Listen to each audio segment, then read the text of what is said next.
Welcome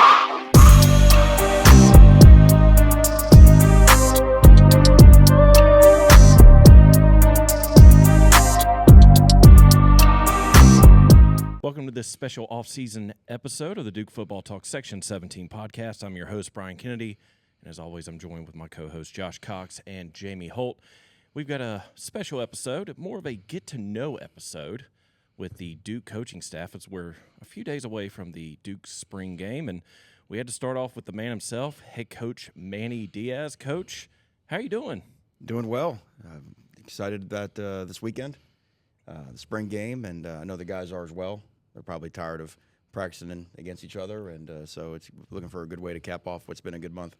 You could tell, right? The guys are kind of getting tired of practicing against one another. Got a little feisty earlier this week in practice. Just guys tired of getting hit by their teammates, I guess. Yeah, but that's probably not a bad thing. You'd rather be feisty than the opposite, right? Which means that they still have got a little bit of energy about them, and we have not had a day where we've had to poke them and prod them to go hard, and that's a credit to the way that they work and kind of the culture in that locker room. Yeah, so this week also kicked off the transfer portal. We do not have him coming on the podcast today, but can you kind of briefly explain to the listeners like what John Garrett's role may be as Duke looks into the portal and recruiting? Yeah, John, as our general manager, is in essence in charge of our personnel. The current team of incoming personnel helps organize all of our recruiting efforts with the staff underneath him, whether that's people coming on campus, whether that's scouting, people from the outside. It's a crucial position now because obviously roster management is the name of the game in college football. So to have a guy with the experience that he has, having been a head coach at a highly academic institution, being his career playing at Princeton, it checked all the boxes for what we were looking for. Yeah, that's cool.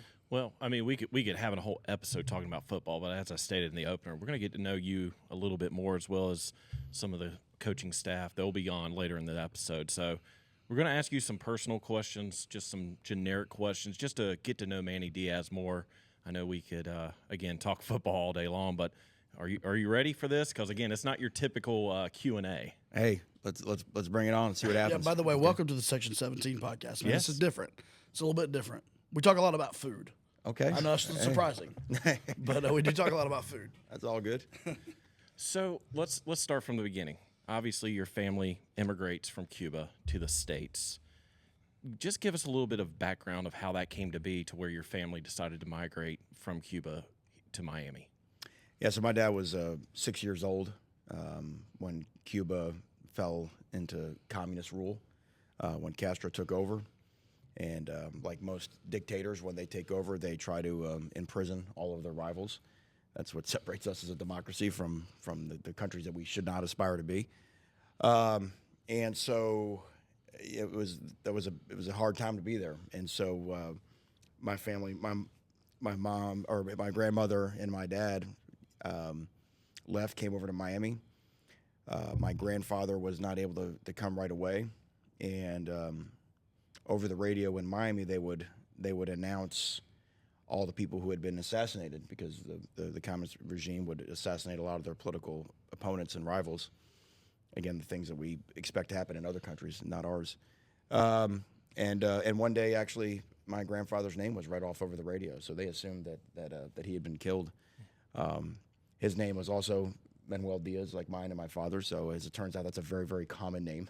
So luckily, it wasn't him. And he was able to come over and join his wife and obviously his son, my father. But like many people, just came with nothing, and started with nothing, and other than just hard work and found a way to raise my father and in turn his brother. And then sort of the typical Miami story. My mom. In her family, which is a more traditional northeastern family, moved down to Miami. So it's a combination of, you got people kind of moving north from Latin America and moving south from the northeast. And so my father and mother met, high school, basically, and that's kind of how it all started. Pretty crazy. Then your dad winds up, probably a long story, but winds up being the mayor of the city of Miami through all of that, right? From eventually, what was it like growing up? You know, I guess maybe not as a younger person, but like as you grew older, understanding where your family came from, and then understanding where you were so quickly, right?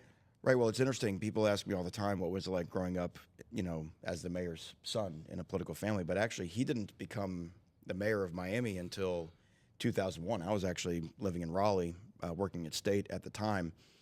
And the irony of why my dad had always been involved in politics, but had never run for or held an office up until then.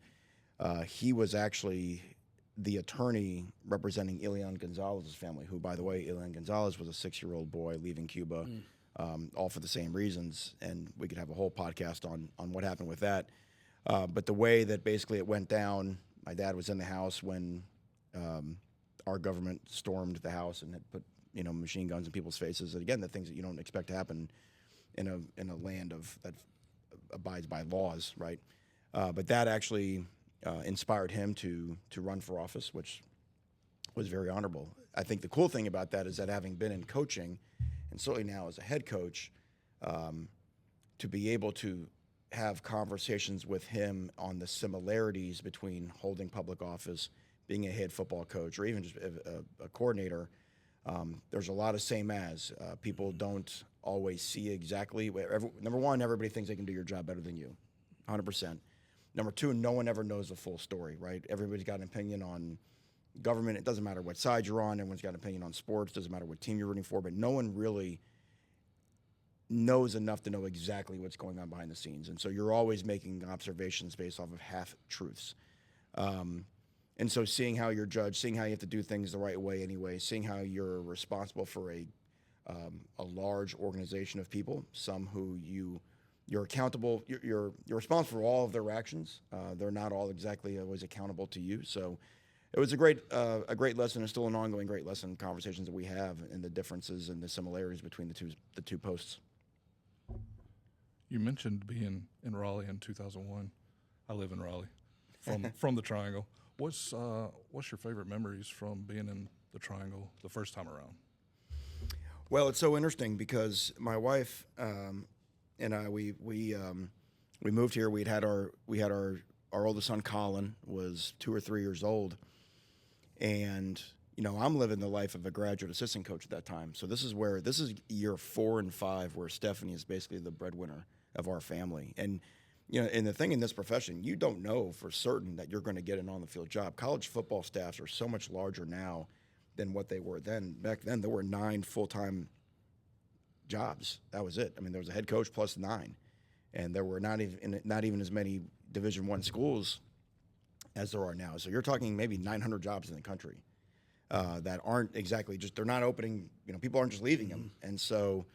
It was very difficult. She actually had a job working over here in Durham at Immaculata Catholic School, and bizarrely actually was teaching and coaching a lot of Duke staff, Duke faculty, a lot of their kids, who of course are all now still in the area.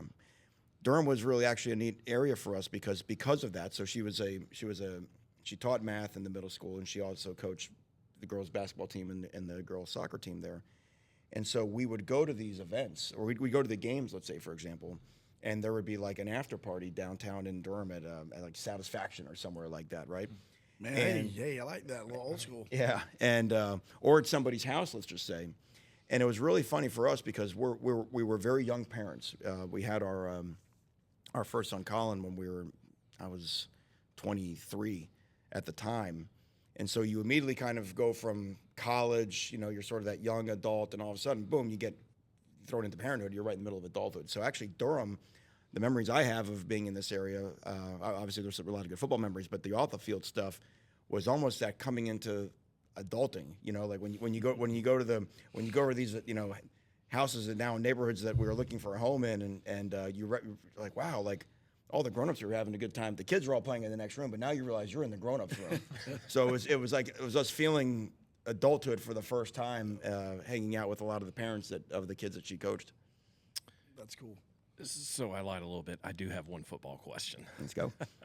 So you arrived in Miami in 2016. Were you aware that Miami had stolen a win from Duke the previous season? And was the knee down, in your opinion? I was at Mississippi State that year, and we played a noon kick. So I remember, I actually remember watching that game on TV, and it was, I mean, you could do a 30 for 30 on that game. Yes. I mean, there were so many extraordinary things. If I'm not mistaken, there might have been a fourth down pass interference call that led to the go-ahead touchdown. It was all kinds of stuff was going on there. We don't talk about that part. Yeah. So the kick. And so what? Just the kick. So it was the block in the back. They threw the flag, and in the review they said, it wasn't a block in the back, right? That was part of it, right? So that's technically not supposed to happen in a review. You wouldn't think.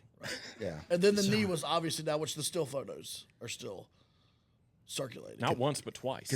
Conspiracy theory. Why? Who is behind the grassy knoll, and why do they allow that to stand? They did get that crew did get suspended. But I'm not going to say any names because I believe they're now back actively officiating in the ACC. So we won't say any names. Yeah, I've already had enough. protect them. I've had enough of my run-ins, so I'm gonna. I'm gonna stay neutral as much as I can on that one. Yeah, for Duke fans, though, that's one of those I knew where I was when it happened, but in a negative way. We have so many positive memories, but that was the one to where if we could go back in time and change one thing, it would be that the knee was down. And even Miami fans these days start realizing, like, knee was down, but still, we won. Yeah, because also it sent Duke onto like a losing streak but then at the end we finally broke our bowl losing streak. So right. I mean, it was a positive season. Yeah, but we lost like our final 5 games after that. It was it was a major losing streak. Yeah, that was the one game. I know this could never happen, but it was the one game where you go to bed Saturday night and you're like, when I wake up tomorrow morning, I'm gonna see that like the ACC was like, hey, that was wrong. Like game is, we're gonna change the score. But that's always what's funny. I mean, when they you see this in pro sports or whatever, when they admit they made a mistake, they can't go back and replay the game. It's like thanks. Yeah, it's okay, fantastic. So. I love it. So on a little bit more kind of a serious note, you mentioned your dad obviously holding the political position. We've talked on this podcast a whole lot about the head coach of a football program is a CEO position really. What are some leadership qualities that you value most? Things that you look for maybe in others or that you in yourself that you always try to make sure guide you? I think first and foremost is you have to know who you are and you have to be authentic to who you are because everybody's watching all the time, right? And so if you sit there and say, hey, these things are important to me, everyone's going to nod their head and say, okay, but then they're going to watch you over the course of time. And if those things turn out not to be important or whatever, then it's mixed messages. It's hard. Certainly for any leader, there has to be some level of competency, right? For anyone to follow you, they have to have some belief that your plan actually is going to help them. And so, to me, you have one pillar where you've got to be authentic. You have one pillar where you've got to be competent. And then, but I think more important than anything is you have to be there to serve the ones that you lead. People have to know that you care about them. Because in essence, that's really what leading is. Leading is not getting a bunch of people to make the leader look better. The leader is organizing a bunch of people so that everybody wins. And I think that's the greatest thing about this sport. And obviously I'm going to be biased because this is what I coach, but I don't know that the other sports provide the uniqueness of football with so many moving parts, so many different people on the field. Doing different types of jobs, and if they put their individual goals, wants, desires aside and sort of submit and surrender to the greater team purpose and the greater team goal, then that's when the magic happens. If it's the opposite, if they just want for them, that's usually the game. It has a tremendous way. It's almost inspiring. There's a tremendous way of how it rewards those who go about it the right way, and it doesn't reward those who don't. And so that's really the joy of what the coaching is that when you see a team, I would always say it defensively as a coordinator, and it never happens first of all for a whole season, it never happens for a whole game, but there are moments where a team, it will feel like they're vibrating at a higher level. It seems like at times there's more people on the field than 11. And those are the moments to me that you really know that this is it. They're playing at a speed that is just different. You see it like in basketball when a team goes on a run, it just feels like they can't miss. Just like they're intercepting passes. It just you hit in football, you hit the quarterback and you're deflecting the ball down the field. It just seems like no matter where the ball goes, you're everywhere. And I think those are the moments because that's where the team has reached that absolute level of trust where they can just play fast, go fast, not think, and just play. A couple of random questions as we move on down the line. What if you have a dinner party with 4 people? They could be dead or alive, from history, from current, whenever. Who would you choose? The old dinner party question. So, And by the way, we did ask Graham Barton this when we interviewed him. It took him the whole episode. To Yeah, it was no, actually ridiculous. We're like, dude, just name 4 people. come up Yeah. with someone. I hope they didn't ask him that at the combine. Yeah, they're like, dude, you're a 4th rounder now. I'm sorry. if that's what determines a first round and a first round, a 4th rounder, then you don't want to go to that team anyway.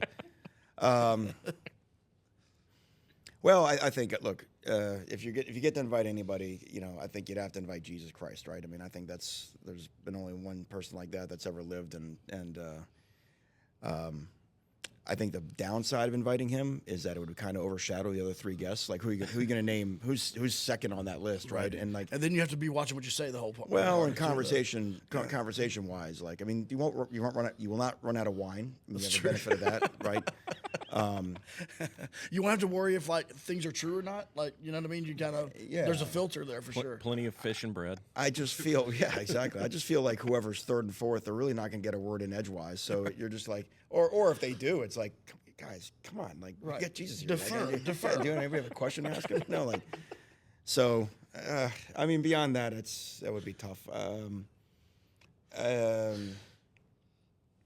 Let's see, from the sports world, who could you bring in the sports world? Maybe some legendary type coaches. I've been, how about like a John Wooden? You'd probably like to see that guy at the table. Jesus and John Wooden. I think they go well together. Jesus and you know John. what I mean? That's a good podcast Yeah. name. I like it. It's a biblical name. Yeah. There'd be some good leadership talks and stuff there for sure as Yeah. well. Football wise, I'll make this one more personal to me. Growing up in Miami, I grew up in an era where the coach was the coach. The coach meant something. There was a reverence for who a coach was. I think that's something that we've lost a little bit, even in our country. Just there are certain jobs that should have a certain amount of reverence, regardless of who holds them. There was a time that we used to pick up coaches and carry them off the field. And so when you had these long tenures, like so again, if you think about, I was born in 1974 in Miami, and Don Shula was the head coach of the Miami Dolphins until I was in college. It was just Coach Shula, just what you do. The team always win. No, it's not. That's part of it. That's everybody wants to win, but certainly just that there was just that pride of like that was our coach. Yeah. And then lastly, a little bit of entertainment. I'd have to invite Bono from U2. Bono's kind of my guy. That's sort of my band, and someone's got to be able to play the music. And I'm there, man. And him and Jesus would certainly get into some deep conversations. So I think I want to be like a server at the table if that's cool. Like I'll bring you guys food. So speaking of that, then, so we have Jesus, we have John Wooden, we have Don Shula, and we have Bono. That's legit. I definitely wouldn't have thought of those 4. But That's when I sat incredible. down, I wouldn't have. It's incredible. So what are we eating? So we need to know like 3-course, appetizer, main dish, and dessert. What are we eating? What's your go-to? Appetizer. Oof, well, I like seafood. Just obviously being from South Florida. The Cuban part of me, rice is my nemesis. I could eat it with everything. Much to Black my beans. Yeah, it's hard, but I don't know that you can beat a great piece of fish, fresh. There's some good grouper. Are we grilling it? Oh yeah, you're gonna grill it. Yeah. You could the apps. I mean, there's so many you can go with the apps. You could do stone crabs. Again, put it more of a South Florida vibe there. Everybody loves shrimp. So yeah, that'd be a solid go-to for me. Dessert, I've kind of tried to get at. the dessert mode unless it's really really good. You don't want to eat bad dessert. You know, like if you're gonna go, You could do like a ribeye for dessert if you needed to. that would be something else. You know what I mean? Yeah, no, I'm not a, like I'm not. I don't have like any. I'm not a real picky type guy. Like we could go on steak. We could have gone about any round. Yeah. I'm not a. But yeah, maybe like a good cheesecake, something like that afterwards. There's a good Cuban joint over in Raleigh off of 40. I forget the name of it. It's right by the airport. It's a pretty good little Cuban spot. I'll have to check it out. But Yeah, not talking bad. about, I mean, I really want to be at that party now because I'm a fresh fish guy too. I spend maybe even 90% of my time at Holden Beach. So Yeah, 90%, and then the other 10% he claims he's working, but that's Jamie. You'll come to find out. Good combo. Jamie has 25 weeks of paid vacation at his job, so it's He pretty makes sure to nice. lets us know when Good, he's good down work at if the you can beach. get it. Yeah. Like opposite of a football coach, right? Like you have 25 hours of paid time off. But okay, so a couple of things. All right, what's on your Spotify playlist? Are you a music guy? And then what's maybe like a top 3? I don't have a Spotify playlist. I don't even think I have Spotify. Sorry I've- to our Spotify listeners. I have Apple Music, but all that Okay. all that kind of Well, you're a U2 guy. yeah. No, that's you know. So I'm gonna be listening to Sirius XM radio in the car. Yep. It's gonna be on YouTube radio. It's gonna be on Pearl Jam radio. Okay. Chili Peppers. That So like type thing. 90s rock. Yeah, 90s rock, and then beyond classic rock, that type of deal. So channels 25 to 45. 22 to 30. Once you go past 34 in lithium, it gets a little bit. yeah, you, little you rocky. get into like Ozzy's world and all that. That's a little. That's a little over the. Dave Matthews, channel 30. Yeah, it's okay. Okay. You know what I mean? But Not for everyone. Didn't Dave Matthews play at Wallace Wade? Yes. No, he played at Cameron, Oh, he played at 1994. Cameron. That's right. He played at Cameron. Kind of interesting. Yeah. All right, so like a 90s, maybe late 80s classic rock type. Okay, wicked. What about movie? All-time favorite movie? Oh boy. I mean, you've got your ones like your Shawshanks and your Gladiators. And those type we're one for things. one. You know what I And mean? they do for Andy Dufresne. Yeah. Salvation lies. You know, I within. love movies like Pulp Fiction. You know what I mean? That, those type ones. The great movies that are almost made for the sake of making a great movie, where it knows it's self-aware that it's a movie. You know what I mean? And it's trying to almost play off of that and the great ideal of what it would mean to go. It's the movies that are almost a fan's homage to movies. You know what I mean? Where you can almost feel the reverence towards the genre. So yeah, those are the ones. I don't know if you're a buff or not, but like, or if you're a podcast listener much, but like Bill Simmons does a Rewatchables podcast, and they take older movies and they rewatch them like for fresh perspective, how they hold up like in 2024, like all those types of things. It's actually really neat. The ones you listed all on his Rewatchables podcast, like stand up, for like decades. It's not like a flash in the pan. It's like one that you'll watch 20 years from now and 30 years from now. Yeah, well, I always call it like the sticky ones. Like you're just zipping through the channels and it pops on and the remote sticks to it. You know what I mean? It's like Remote dropper. I'll watch this again for the 900th time. So Yeah. Favorite TV series? ooh, We can do it by generation or by decade if you want. yeah. I really don't watch TV series much anymore. I mean, I've some of the hot ones that have come out in the last 5 years. Your Ozarks and things like that. Yes, but yeah, I've sort of lost that through childhood. I really like nonfiction. You know what I mean? So you talk about a series, I could watch like Anthony Bourdain. You talk about like the remote sticking on that, something like that at all times. But like your stuff you're gonna find on Discovery Channel and Nat Geo, that type of stuff. You know what I mean? If series, I just have a hard time. I'm not super big into fiction. Big on history at all? Yeah, no, I love history. Yeah, absolutely. Yeah, same way. We're getting close to the end here. We've already asked you about music, but one of the big things we always talk about every year for the football team is like what's the walkout song gonna be? So for the last season it was New Level. Though I think there was a meaning behind that too. And this year, obviously, they'll pick something and they'll do something. But for you personally, right? So, like, you're coming on the Section 17 podcast. We introduce you. Everybody's clapping. What's your walk-up song that's playing when you're walking up? Oh yeah, it's so it would be hard for me to pin one down. And by the way, like what they run out to and all that, I want the players to have input and all that. That's something that certainly I'm going to spend a lot more time thinking about 3rd and 6 than stuff like that. But anything that, look, I think we've discussed anything that's going to help create a great environment at Wallace Wade in the fall is huge. Anything that gets our players excited, I think, matters. But like I always said, when you put the headset on game day, you have, and I really have told everybody, it doesn't matter. You don't have no idea where you are. Even the uniforms, the opponent, there's just this like graying out of everything. It just becomes, the chess pieces run around on the field. So my song, I don't know. Like I said, it'd be, I'd have a hard time not picking some sort of U2 song. It would probably like, the epic beginning, Where the Streets Have No Name and such. If you've ever seen them live, you would kind of understand it. But like I said, I don't think anybody's. I don't think anybody would be signing up to go watch a coach walk out to a song.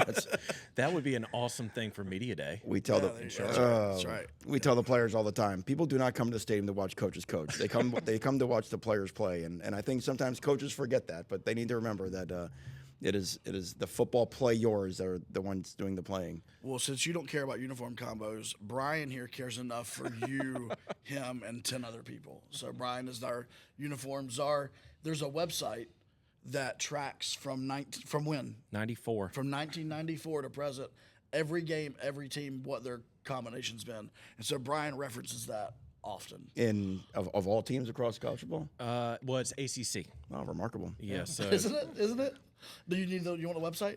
Or no, you're good? I have Google. If I need to find it hard enough, I'm sure. Well, in all honesty, and we'll end with this. You mentioned you let the players decide a lot of stuff, and this has been one of those questions that no one could give us a firm answer on. But are you going to let the players decide what the team wears every week? Yeah. So what I do like to do is we have a leadership council because again, to me, what the players feel they're going to play, if they look their best, play their best. I'm down with that. So what I've done in the past, yes, we'll do a leadership council, and we will poll those guys the week of, because as you know, sometimes a certain uniform can get hot, a certain color can get hot. Now we're talking something like that. We know. Believe me. So yeah, you want, but you also have to make sure that there is veto power, because sometimes there could be some peculiar choices, and you got to keep it. And then look, everything comes into play too, right? Every accessory, you look at what the NBA's done now: sock color, shoe color, sleeves. There's a lot of ways that you can, also dress up the same look or the same type of combination. So yeah, we'll see. I don't like doing it in advance of the season, though. To me, you have to kind of respond as it goes through. I think there's some matchups where historically, you might want to go to a certain way, given the history of the matchup, things like that. So we have so many cool ideas with that, but I do like the week to week thing. But like we have 3 colors, right, of helmet. You have the white, the blue, the black, and all 3 of those can have the Hellraiser logo. They on have. it. They have them. They have. So how cool would it be, since we play Wake Forest, NC State, UNC every year? Like that just becomes the rotation. Like the Hellraiser is the in-state.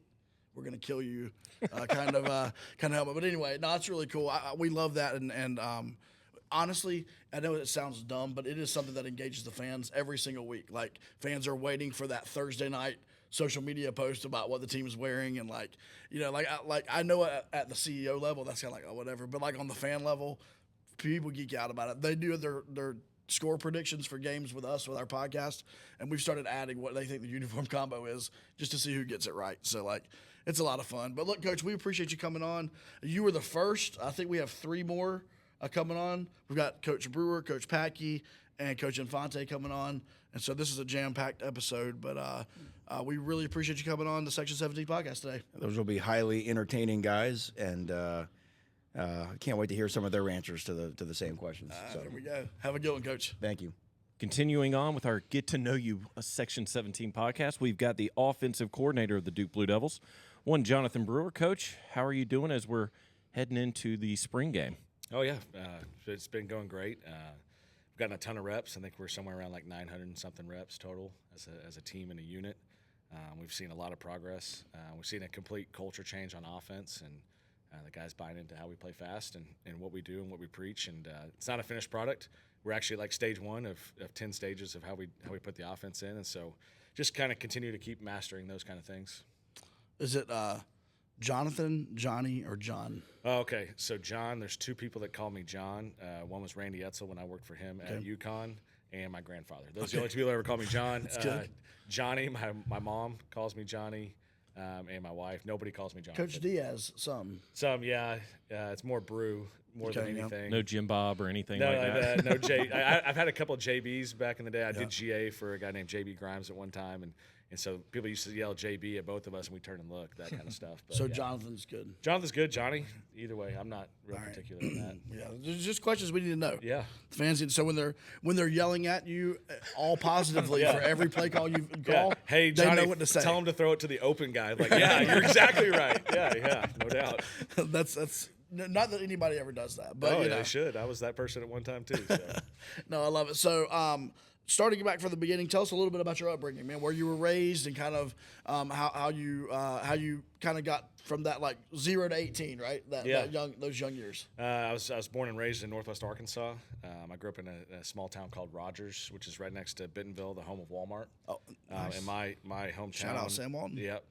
My hometown had Walmart, JB Hunt, Tyson Foods, and George's Chicken within a 5-mile radius. And so you grow up there, you work for one of those 4 companies. It was a small town at that time, and then in the 90s it kind of blew up. But I grew up in a, didn't have, obviously, internet wasn't a deal or anything like that. It was just super small. Ended up, as I got into high school, it became one of the bigger, more popular areas in the state of Arkansas. And Northwest Arkansas started blowing up. And I think when I was growing up, there's probably around 35,000 people. By the time I graduated high school, there was over 100 in that world. So it just exploded. Yeah. So I saw a culture change in a small town atmosphere to now to a big, big area and that kind of deal. So I grew up. I got an older brother. He was the all-state quarterback, all-state baseball player. I kind of followed in his footsteps. He's 4 years older than me, so I was lucky enough to be around that. My dad was an all-state football player and quarterback and running back in California. My uncle Mark was an all-state quarterback and went to UCLA. So I grew up around football, grew up around sports. We didn't play video games that much or anything like that. We grew up on about 1.5 acres, 2 acres of land, and so we would go out, and my dad, he bought the old pitching net and a bucket of old balls and built us a wooden pitching mound. We'd go out there and pitch, and then we'd hit, and then we'd throw footballs into an old tire and do all that. And we're outside all the time playing sports. And so I grew up around that, and very fortunate that my father was heavily involved in my life. And so it got me interested in sports. And then as I got into high school, I was a 3-sport athlete, played football, basketball, and baseball. But I really started narrowing it down to football and baseball because basketball, at 12 years old, I was 6 foot, 180 pounds. So I was the big kid. And by the time I got to my sophomore year in high school, I was the point guard now. Yeah. And I was like, I have no. 6 foot 180. I was 6 foot 180. I never grew. And so I went from playing center, right, the bigger kid than everybody else, then I grew early. And so I stopped playing basketball because I looked around. I go, there's no way I can compete. I don't have the quickness to do any of that kind of stuff. And really, baseball and football were my two sports. And so I got heavily involved in that. And probably the defining moment early in my high school career was I got lucky enough that a guy named Ronnie Peacock, he was a head coach in Arkansas, legendary Hall of Fame coach. He actually was a college coach at one time, but he moved into our area. He took over our head job, and he brought in the air raid. And we were 5 wide, throw it empty. You can imagine as a young quarterback, I was in 9th grade when he showed up. And to come in, we were running the option before that, and to come in and have somebody that could say, hey, we're going to throw the football every down. We're going to be an empty. You just got to get the ball out. Like, well, coach, there's a guy blitzing free. And he's like, oh, no, you just got to throw it there. So I was blessed to have that.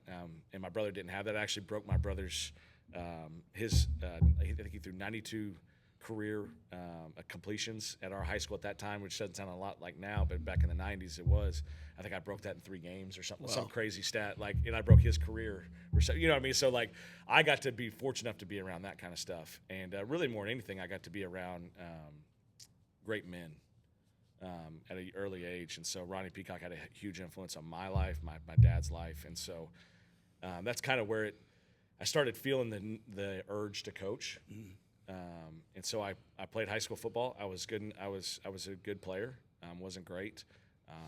I have a lot of regrets of not working hard enough to maybe push myself to have a chance to maybe come to Duke. I didn't do that, and it still lives with me to this day. I tell that to the players all the time. And so my senior year, I'm a top quarterback in the state of Arkansas, and I didn't train myself the right way. I didn't push myself to the right limit. And my fourth game of my senior year, I'm playing Cody Burns, which was one of my dear friends now. We GA together at Auburn.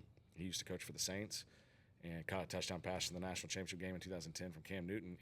But he was a sophomore, I was a senior, and I catch a bad snap, go down to pick it up, and a helmet from a defender, a D-line, hit me in the shoulder, completely separated my shoulder.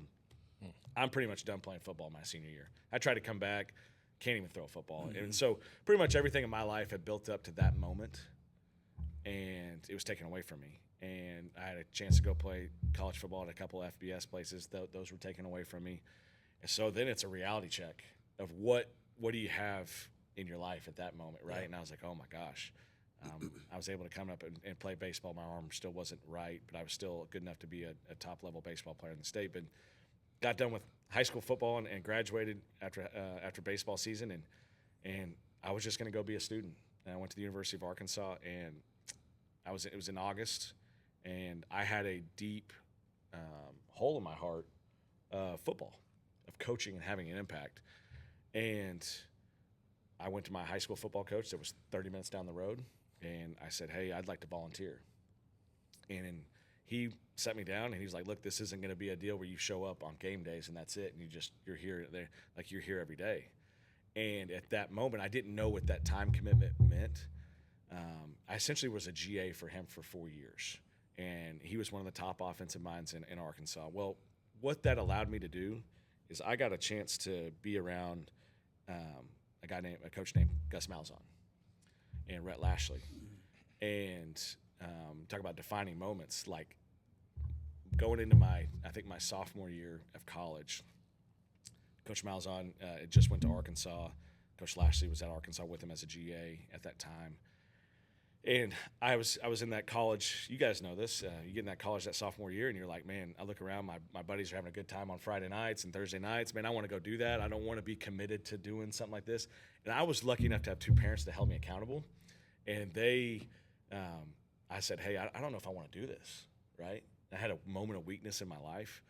And lucky enough, my parents, that are obviously great people in my life, said, no, you committed to this. You're going to finish out the season, right? Well, fast forward. Right, I graduated from college. I get a teaching job, and I had worked football camps for Gus Malzahn and Rhett when they were at Tulsa. Coach Lashley and I used to drive over to Tulsa and work quarterback camps for Todd Graham. And so, fast forward, I graduate. I'm teaching and I'm coaching, and I get a call from Coach Malzahn to go to Auburn. Right, and I think back to you always think back to defining moments in your life. First one was, obviously my head coach getting hired in the district I was at. And then him allowing me to come coach there. And then my parents had a moment where I had a moment of weakness, and they were like, hey, you don't need to do that. Like wise wisdom from people that have been around and been through life, like, hey, there is better stuff coming. I was like, dude, imagine I think about our kids that don't have that kind of stuff and don't have that moment when there's a moment of weakness and that kind of stuff where somebody to go, hey, dude, like you need to you got to follow through. That changed my and that really I wouldn't be here if it wasn't for that. Yeah. So not to change the subject, but you're not wearing these. Yes. And so this is. Oh, my bad. Okay, it's all good. I just wanted the listener to know that that's not a drum beat in the background. Okay, cool. But it's all good. He's getting his point across, is what he's doing. That was great. So Brian, go. No, you had mentioned that you went to Arkansas. Got to ask this. I mean, we're in the off season, so we can ask a question about football. Basketball.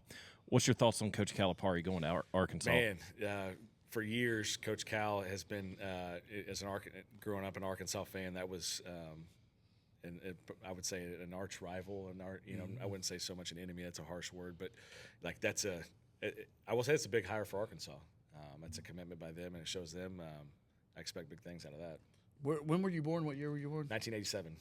So 94. Oh yeah, man. I don't want to talk about to it. give you context, Scotty Thurman. Scotty Thurman, Corliss Williamson. Yeah. So, Nolan Richardson. Yeah, Nolan Richardson. Man, I got some. So I got to meet Nolan Richardson one time. People don't know this. I was a junior high basketball coach. It was one of my first jobs. And so we go to watch the varsity play, and it's at Fayetteville High School. And I'm sitting in the first row of the bleachers, right behind the high school staff. and Nolan Richardson comes in and sits next to me, right?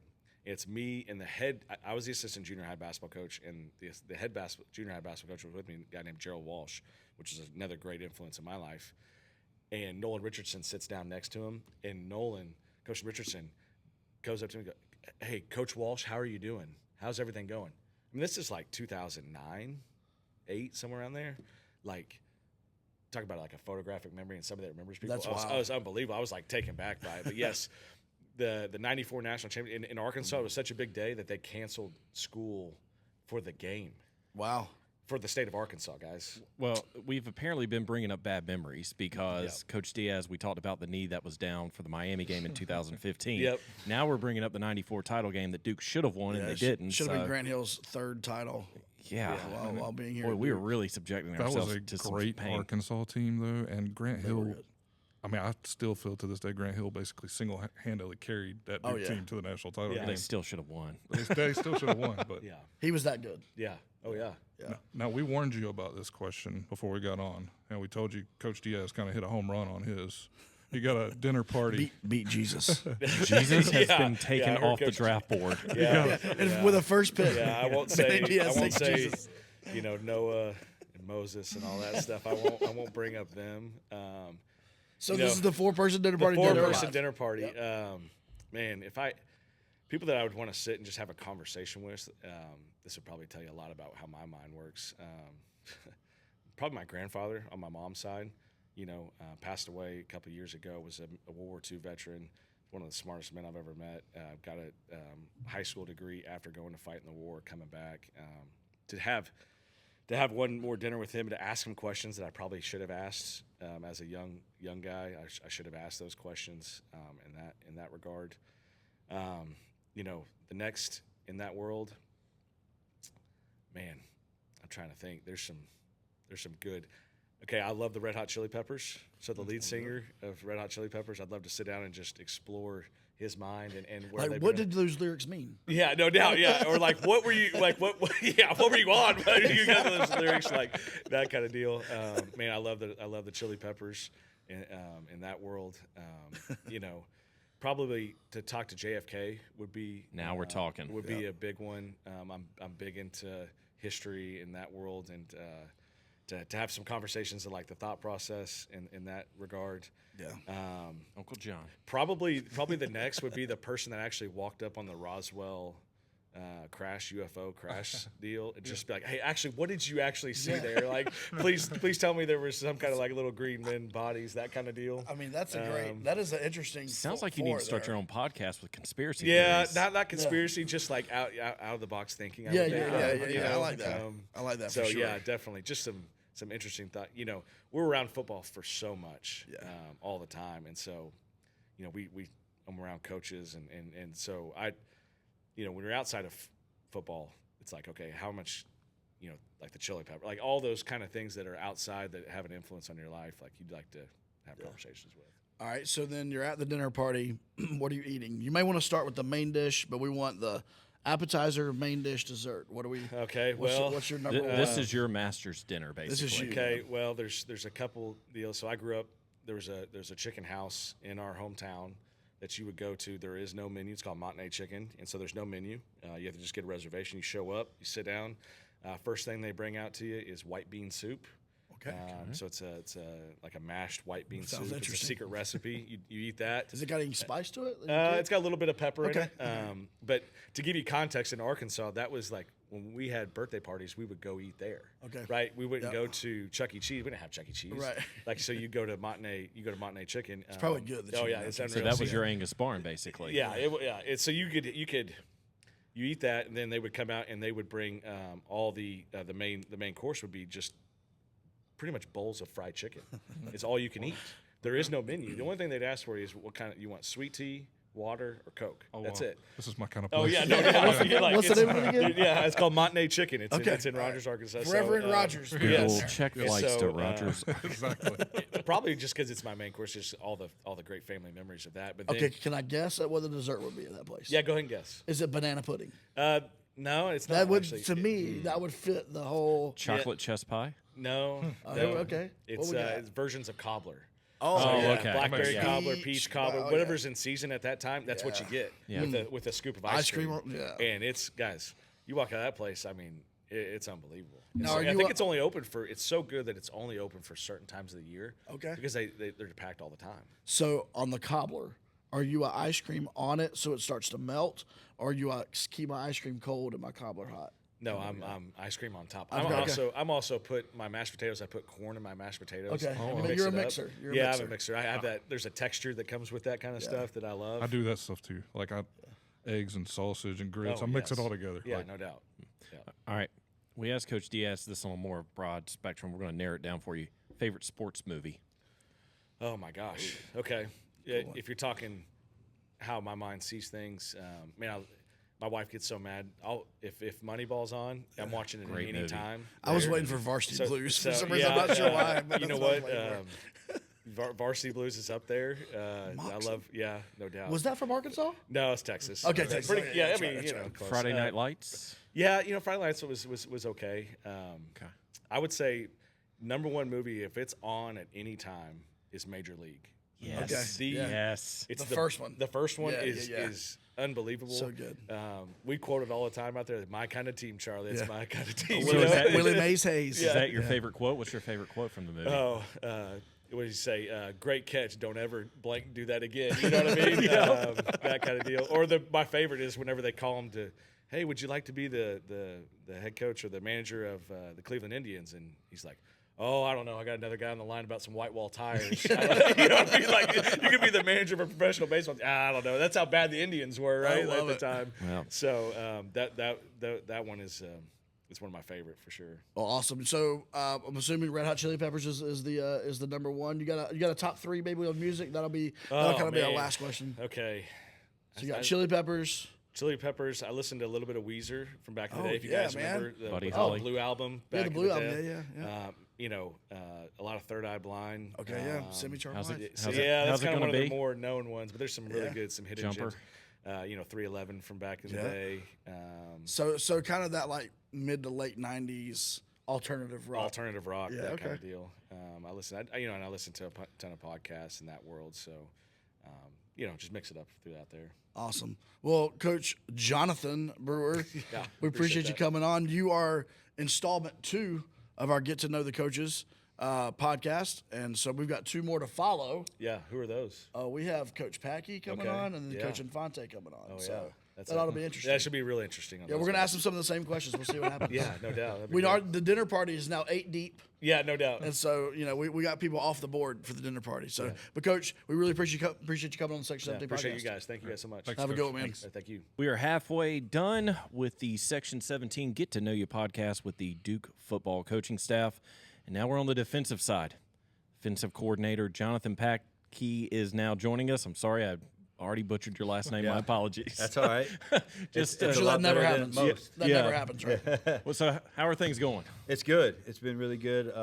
12 practices in, really getting to know our team, know the guys, and seeing them compete every day has been really, really good. When you get here, for the first month, we were on the road recruiting, so we really didn't get to learn our team and get around them, meet with them, see how they learn. It's been really good. That's awesome. So this is the Section 17 podcast where we talk about football during football season. This is a little bit more like get to know you. All right. Obviously, this is portal season, but we won't talk about the portal. But anyway, you do coach the linebackers. One of our favorites, Trey Freeman. That's one of our Durham guys, local guys. But anyway, we're not going to talk football. We want to know about you, man. So give us the kind of the upbringing, like how were you raised, and kind of got you from young child into your young adulthood and ultimately into what you're doing. Yeah, born and raised in Houston, Texas. Both my mom and dad. Mom was a legal secretary for forever. Worked downtown Houston. I was born and raised on the northwest side of Houston, in the Cypress area. My dad was a boilermaker, so he worked in a power plant for basically his whole career. Both hardworking people, blue collars. They come. Played sports all growing up, and ended up falling in love with football, and had an opportunity to go to college and play football at Stephen F. Austin University in East Texas, FCS school. Went there and played 4 years, and really when I got done playing, I thought I was out of football. I was I had gone through 3 head coaches and 4 coordinators and 5 position coaches in 4 years. So I really had a bitter taste in my mouth of football and really on the staff side of things. So got out and went into oil and gas like everybody does in Houston. Went in the oil and gas industry for about 2.5 years, and football just kept calling. So I got to go be a graduate assistant at UIW, Incarnate Word in San Antonio, kind of where I started my journey. And really the rest is kind of history from there. So 2 years there, got my master's, and didn't want to do anything with my master's but coach ball after that. Kind of got the bug. And a year following that, I ended up with Coach Diaz in 2014 at Louisiana Tech. But recently married about 2 years ago in July. Got a baby boy on the way, due in fall camp, so that'll be fun. Congrats. August 7th, so that'll be an interesting week for me. Got a brother that lives in Houston still, in Tomball, just outside of Houston. He's married with a little niece of mine. But yeah, that's kind of my upbringing. So Stephen F. Austin. Yes. So a couple years ago, you guys put together a pretty good basketball team. They've had a couple. I happened to be at the game, and Yeah. Cameron had my young daughter with me for one game a season. I'm like, let's go to this game. This will be a win, and we're sitting center court, and Stephen F. Austin gets the upset. I and know. Cameron. Every time I say something about Stephen F., everybody here brings that game up. Well, I'll tell you this though, that wasn't a fluke. They were good. They were that really season, good. I think they only ended up the season with like 5 losses or something like that. And they were upset good. a number 3 seed in the tournament. Yeah, I they believe. went. They did Yep. something in the I tournament. can't yeah. remember who it was. It was like 2 or 3 years where they went to the tournament and made a good run, and now every time those coaches left. So No, that's how it goes. that So, is. It's the way it goes. yeah. During the off season, which I know coaches, don't have too much of an off season, but what do you like to do to keep busy when you do have some off time? Yeah, usually our off times in the summer, right? So really spending time with family and friends, getting away as much as we can from football. Obviously recruiting never stops, but spend some time down in the Keys with Coach Diaz, and there's a lot of coaches that have some houses down there. So love getting down there and fish and hang out at the sandbar. Always getting back to Houston to see my family and my brother and my aunts and uncles and all the people I can see there. And then, a hobby is I'm not very good at golf, but I like to play golf. I don't know why, because it's very frustrating. We played on Sunday right across the street, so you can tell I ain't played in a while. But it's always fun to get out on the course and be outside, do something. I love enjoying food and kind of me and my wife's yeah, absolutely. Our pastime is going out to eat and finding new restaurants, and so we're kind of foodies. Man, speaking of going out to eat, have you seen the viral video clip that gets shared pretty much every year around March Madness? It's the big guy from Boston College, like 6 years ago, 7 years ago. That's hilarious. And they just lost. He's a 5th-year senior. He's crying. And they're like, what are you going to miss most about the college experience? And he puts his head down and he waits like 10 seconds. He's literally crying. He's like, going out to eat? Yeah. And I'm like, that is my guy right there. The Friday night meals. Exactly. So you mentioned you like to fish. What's your favorite fish that you've ever caught? Oh, favorite fish I've ever caught? I'm a big fisher. We do. Yeah, I mean, I'm usually, if I'm fishing, I want to take it home and eat it. Right. So down in the Keys, I love mangrove snappers. They're great eating. You get tuna, you can get some golden tile down there, I think the cool part about fishing down there is you never know what you're going to catch. Right. But I really never have gone like blue marlin or swordfish fishing down there, which I'm interested in. I'd love to do that, but I'm usually looking to load the cooler and trout and redfish and take them to the dock and let's go eat them. Yeah. if you give it about 5 years, Jamie's son will take you out down on North Carolina because his son, that's all he does. His son is homeschooled, which basically means he learns how to fish and do just enough to get by. He takes after his father because his father works 2 weeks out of the year. Yeah, so. that's great. He's got it figured out. I'm jealous of him. Oh, I'll be there. I'll be on his boat. I'll be on the maiden voyage. Like, whatever it is, I'm there. So I did want to ask you this. You said you grew up in Houston. Were you a Cowboys fan, Texans fan? Oilers? Oilers, yeah. So You're not that old. yeah, I was kind of in that in between. So my dad was always a Cowboys fan because Yeah. obviously America's team and they were rolling at the time. the Texans came around in 2000. 99, 2000. Yeah, 99, 2000. So I was just about to go into high school. So obviously I jumped on that bandwagon for a while. The weird team that I've always followed is the Patriots.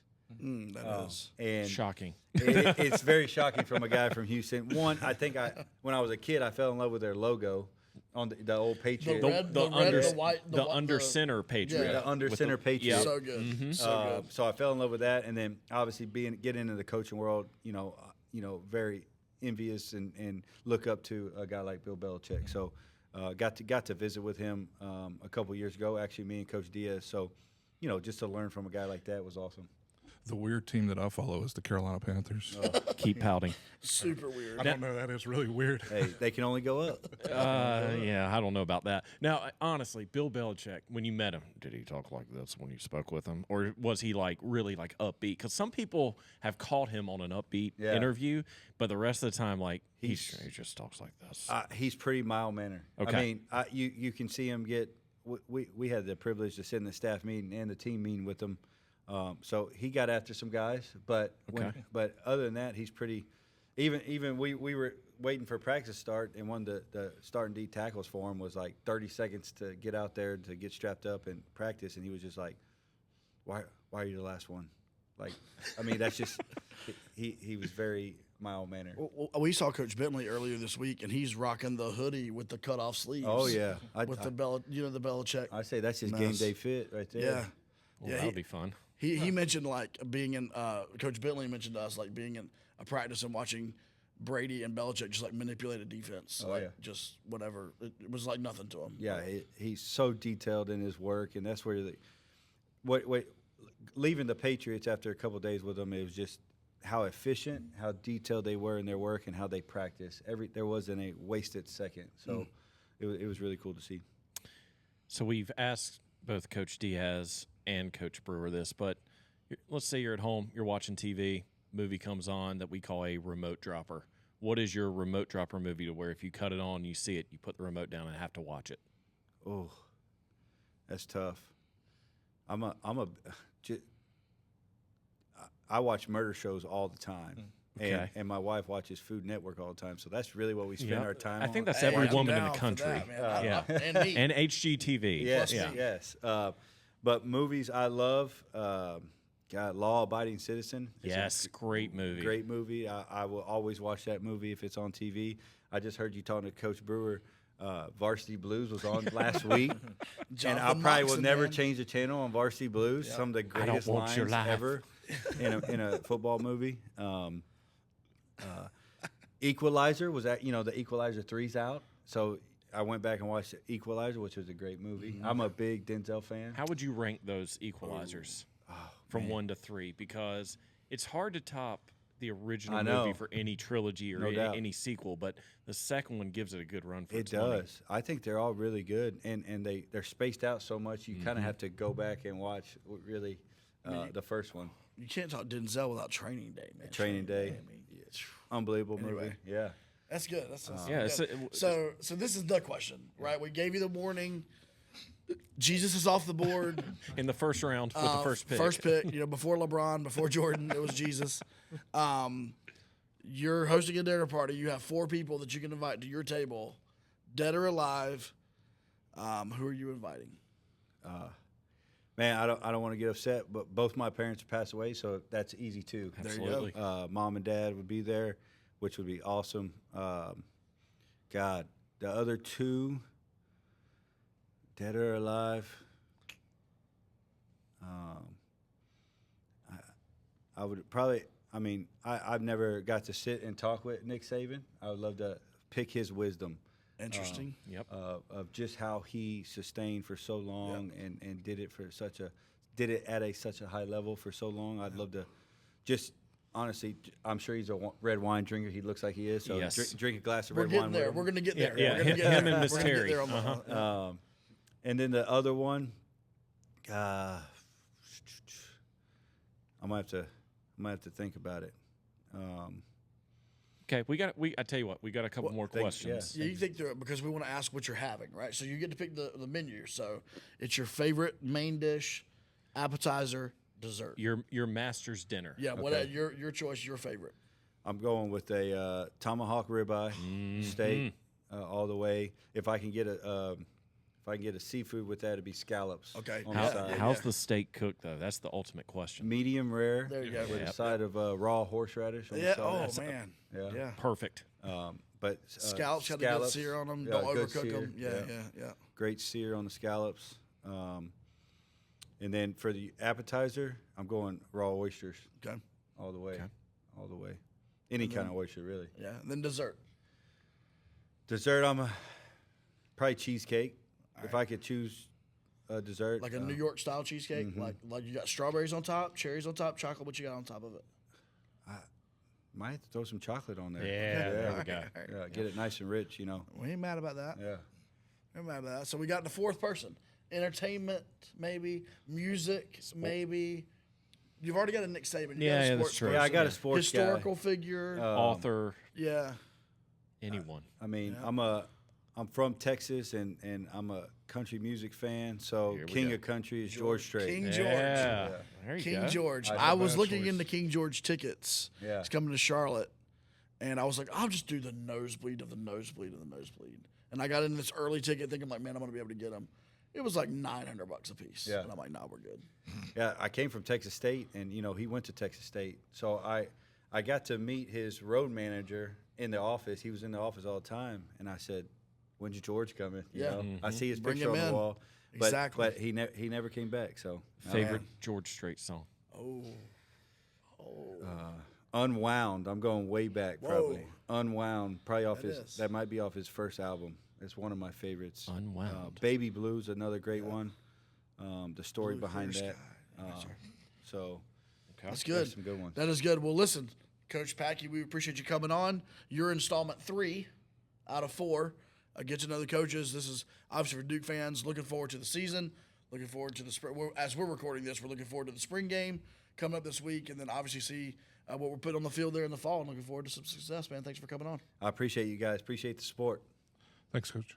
We have reached our final segment of the Get to Know You podcast with the Duke football coaching staff, and we couldn't think of a better way to end this episode and this segment than to talk with Gabe Infante. Yes, he is very excited, as you can see.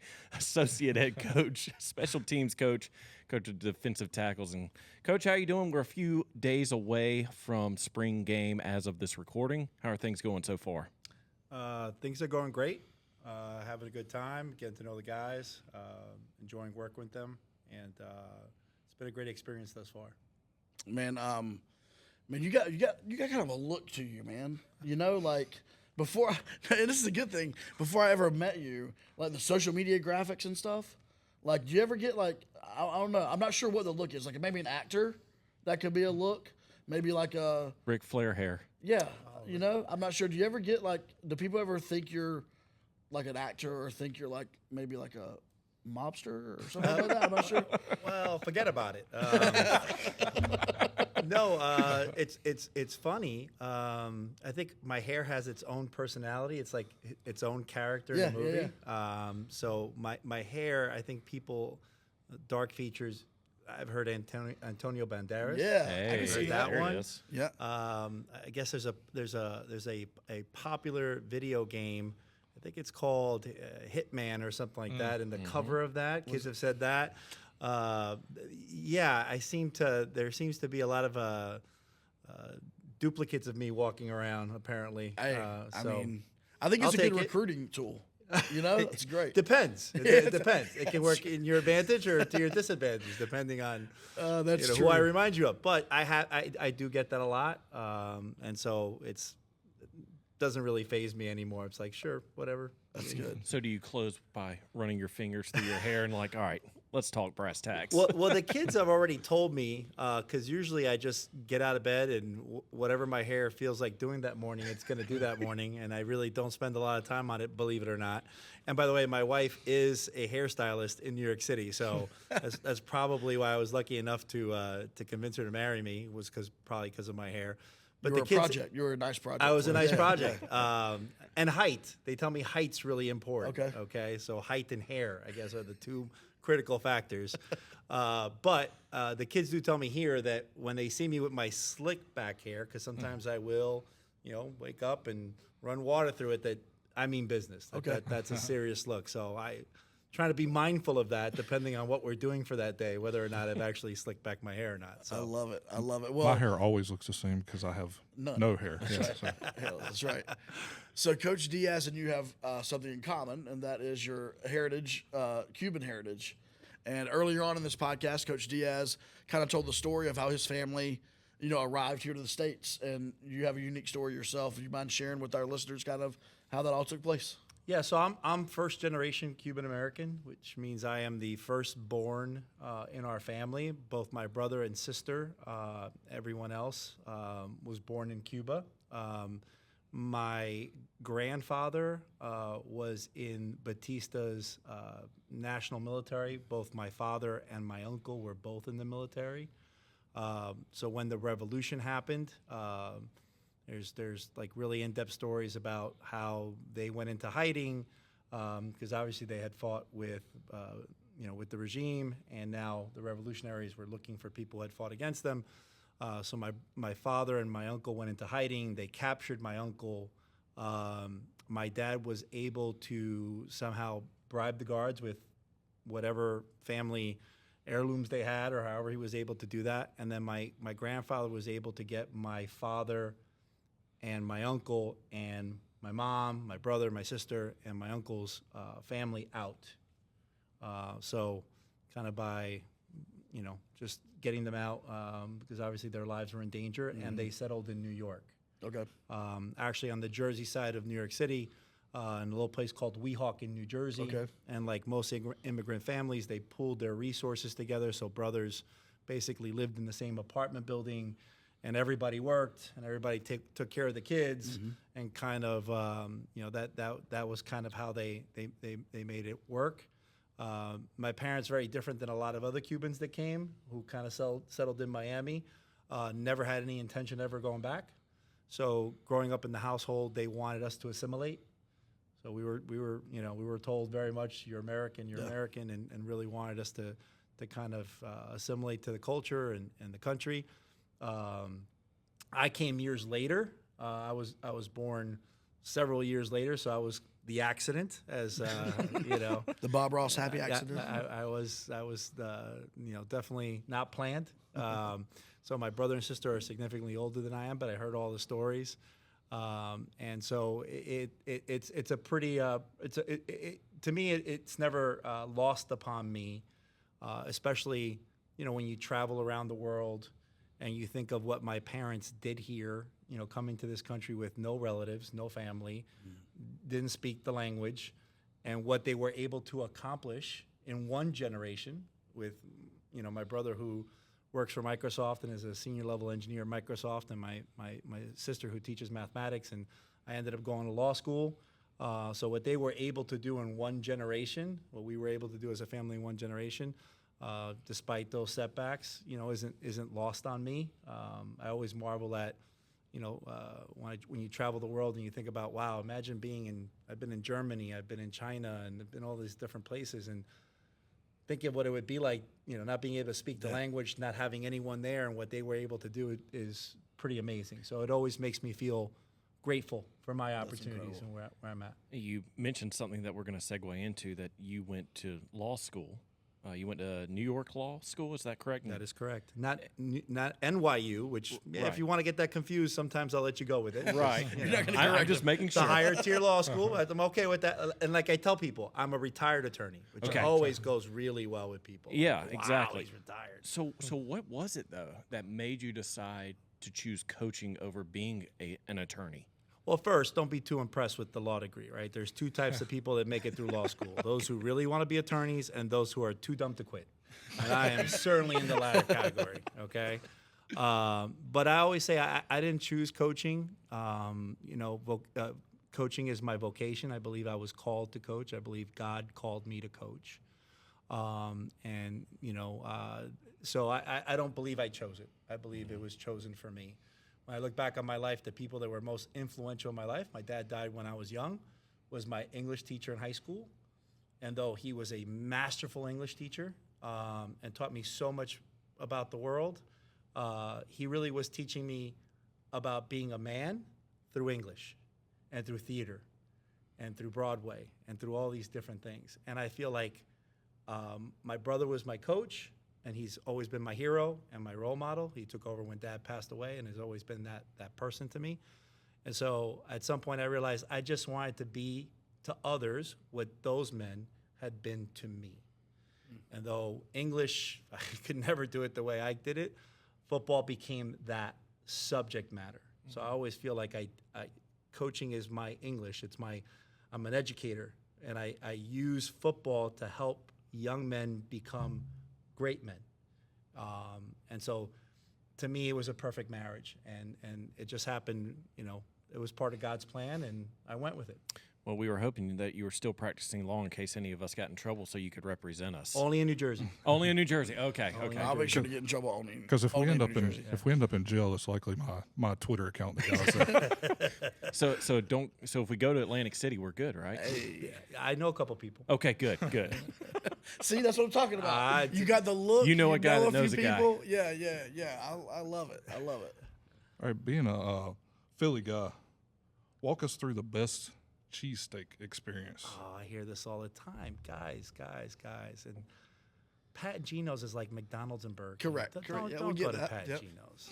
I'm sorry, Pat and Gino's. I'm sorry. Yeah, for our viewers and Sorry. listeners who don't know the cheesesteak experience in Philly, give them a 411. Well, listen, to me, and I was a rookie there too, right? Was not born in Philadelphia, North Jersey guy, relocated there. I always tell the story about the first time I got in front of the prep parents, and they said, Jets or Giants? I said, I refuse to answer that question. And then they said to me, Wawa or 7-Eleven? Oh, Wawa. And I said 7-Eleven. Oh my God, what a mistake that was. we went 3-7 that first year. I was at the banquet, and I apologized for so many things, but for the most part, I apologized. It's no comparison, people. Like Wawa blows 7-Eleven away. Okay, let's just get that straight. And Wawa, if you want to sponsor me, you can There you reach go. me. That's right. We can sponsor the podcast. Hey, there we Hey, okay. So Everyone gets some of it. but it's D'Alessandro's in Roxborough. Like, it's not even close. It's not even close. Like, Jimmy's Steaks on South Street, pretty good place. Not gonna lie. If you want roast beef, it's Nick's Roast Beef in the Northeast. And please, guys, I hope you're listening, all of you. There you go. No, wait. So walk us through this. Is it chopped or is it the No chopped. No chopped. Yeah. No. And then cheese whiz or no? Oh, absolutely. Okay. And wit. You can eat onions in there too. Okay, man. so let's say Yeah, just where's any wit? no, just onions, no peppers. Well, it depends. Like, again, like hot peppers are good if you're into that sort of thing. Okay. When are we scheduling Temple again so we can go up there and try Yeah. some? Yeah. Listen, I'll be recruiting in a week, so maybe I'll bring some back, guys. I don't know if they'll hold Hey. over well, but Well, if they had the thing, like I know in like certain areas, like Chicago deep dish, you can order it. You know, you can order like it to your house. So like, Sandro's is a cash business. oh, okay, well, Those are the best ones. you're gonna have to Yeah. bring that back. Always the best ones. to bring that back. I'm trying to tell you. I love it. So speaking of the Philly connection, shout out Connor O'Neill for this. We don't often shout out Connor, but putting together the Samir Hagens connection. You actually coached Samir for two seasons of high school football? Yes, sir. So I know you were a legend in the Philly high school football arena. Don't be modest. A legend in high school football in Philly.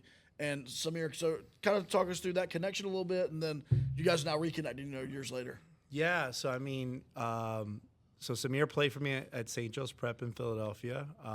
Met him in the 8th grade. Met his parents, who are wonderful people. They've been very welcoming to me and my family since we've gotten down here. So it's nice to see a familiar face. Always knew Samir would do great things. Very talented young man, great family, bright. So great to be able to reunite with him. It's been great to see his development. Because I think for me, part of getting into coaching was helping young men get from where Samir was to where he is now. That's always. You kind of consider yourself almost like a ferryman. You're trying to ferry them from here to there. And obviously, St. Joe's Prep is an excellent academic institution. So to see him at a place like Duke and continuing in that trend and that education and being a part of him being able to make this a reality as well as that, and seeing what he's going to do at both educations when he gets back into the area is very promising. It's why you coach. Yeah. To me, quite frankly, it's why you do this. How many state titles? We won. While I was there, we won 4. We played in 5. Man, So what happened on that 5th one? Well, I always say the reason we won the other 2 was because we lost that one. Right? Okay, So there you go. that was kind of Motivation. sandwiched in, but Yeah. that's always. I think it's always harder to stay on the top than it is to get to the top. Even though getting there was quite a challenge, but I think people sometimes forget, and I like to think that those losses really kind of refocused everybody on how hard it is to do what we did. And they've done the same thing. Coach Roken, who replaced me there, who was my assistant head coach for the 10 years I was there, has won 4 more. He lost 1 along the way, so they've won 8 and 10. And we both agree. Sometimes that has to happen for people to kind of, refocus themselves and appreciate just how difficult it is to do what they've done. All right. I'm going to ask you this question that we've asked the other 3. It's probably the most important question that we've asked on this podcast today. You're hosting a dinner party, and you can invite 4 guests. We've had Jesus. We've had politicians. We've had parents, grandparents. We've had the Roswell guy who showed up at the crash. That was Interesting. yeah, it was interesting. That was Brewer. Yeah, that was Brewer. But you're hosting your own dinner party. Who are your 4 guests that you're inviting? Oh, I'm going to start with the most obvious that even my wife could tell you is going to be Malcolm Gladwell is number 1. Okay. Oh, revisionist history there. Yeah. Malcolm Gladwell is going to be number 1. I would love to meet him. Great podcast. And I use so much of the things that he's written in my own presentations, and he's shaped so much of the way that I think about things, and I just think his perspective on things is really unique and rare, and I would love to be able to sit with him and talk a little bit. I'm really tempted. I'm really tempted to invite my dad to dinner. I think losing him as young as I did at 13, there's so much about yourself as a man that you just wish you had the manual. I feel like Dad is like the prototype manual. So you'd love to be able to.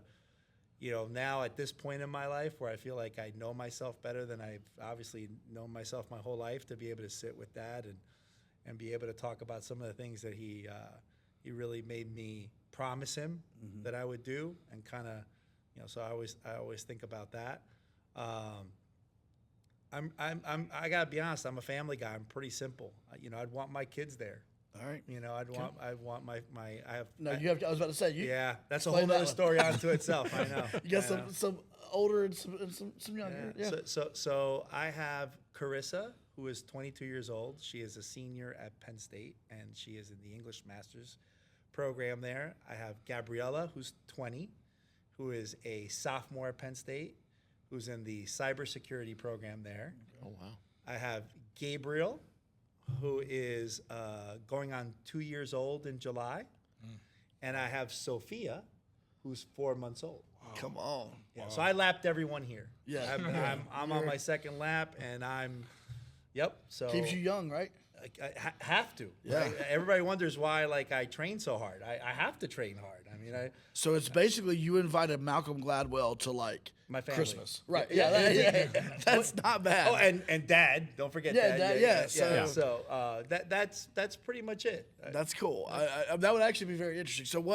So piggybacking on the people, so you get to choose the main dish, the appetizer, and the dessert. Your master's dinner, as we call it. You get to pick the menu. Okay, so I am a steak and seafood guy.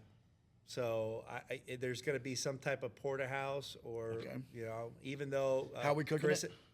Medium rare. Okay, Yep, thank you. yep, No, yep. We didn't want to have to kick you off the podcast. No. I often marvel at the fact that when we have dinners the night before games and we have some type of steak, that our kids don't want to see any kind of pink, and it just Oh man. Just give him a the hamburger. youth, My father-in-law's like that. It's like eating a shoe, and I don't know how he does that.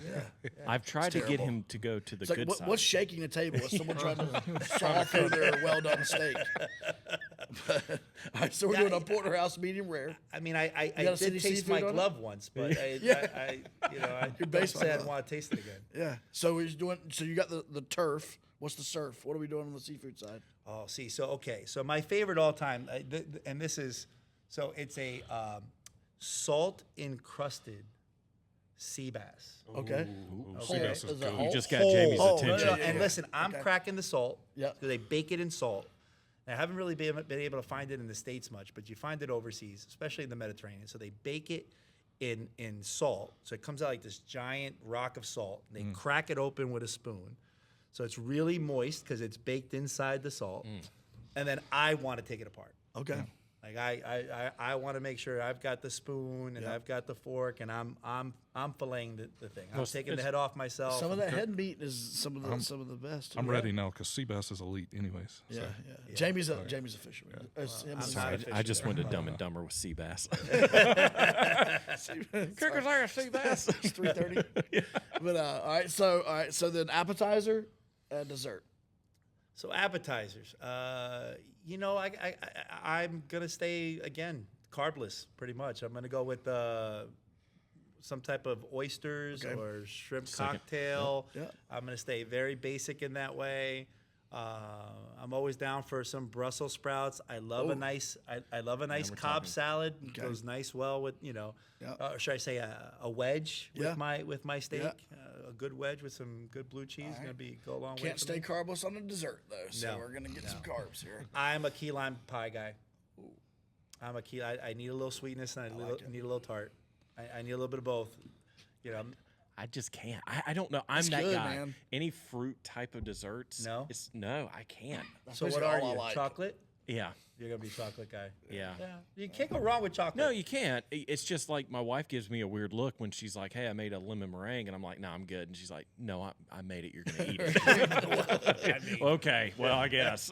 You must be newly married. You haven't figured that one out. No, yet. 15 years next week. He still hasn't figured it out. It's just Brian. That's all we know. Yeah, the whole Yes, happy figured it out, wife, yeah. happy life. I'm still trying to figure that out. Which is always yes. Yeah, just Yeah, if you Yes, come to ma'am. know me, it's hard for me to say that to anyone. So, movie. We already talked about you kind of having the look. What is Let's just put it this way. As Brian has said earlier, you're scrolling TV, whatever, hanging out.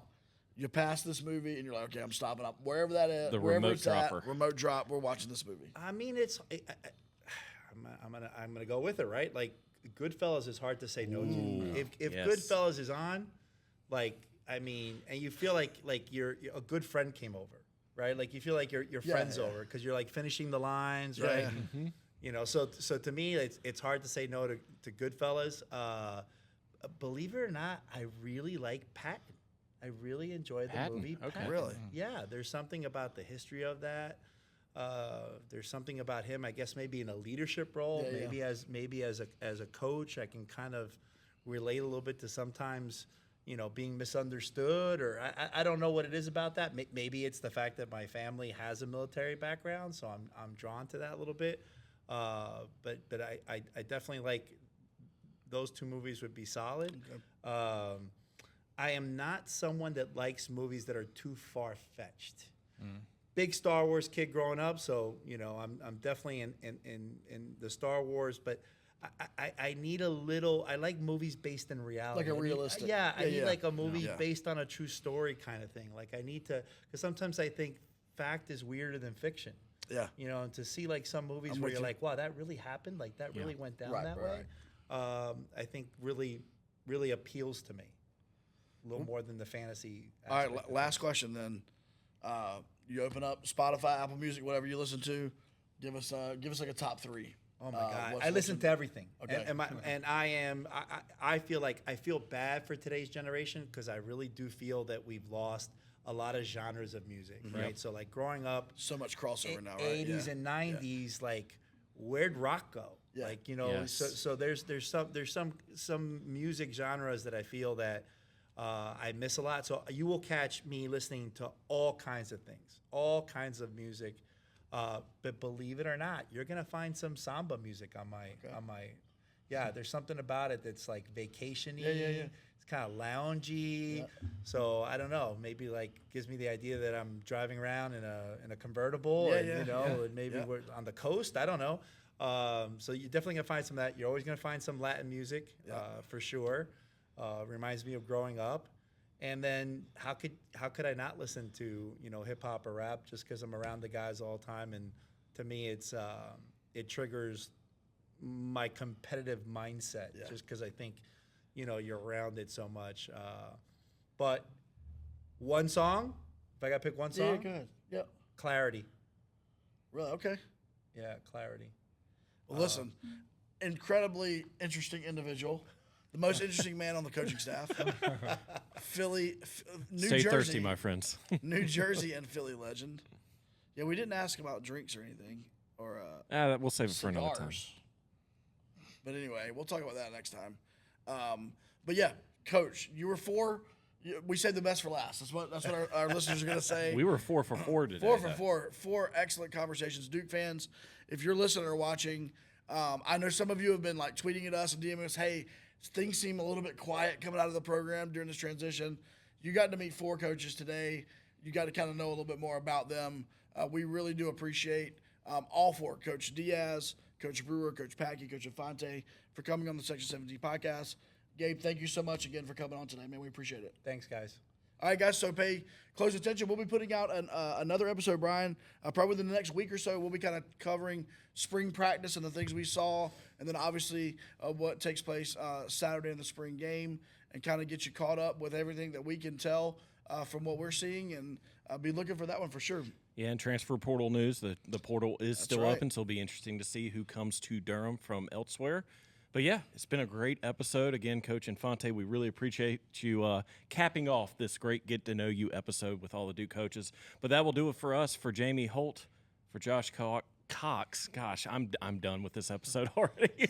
And for the most interesting man in the world, Coach Gabe Infante, I'm Brian Kennedy, and this has been the Duke Football Talk Section 17 podcast.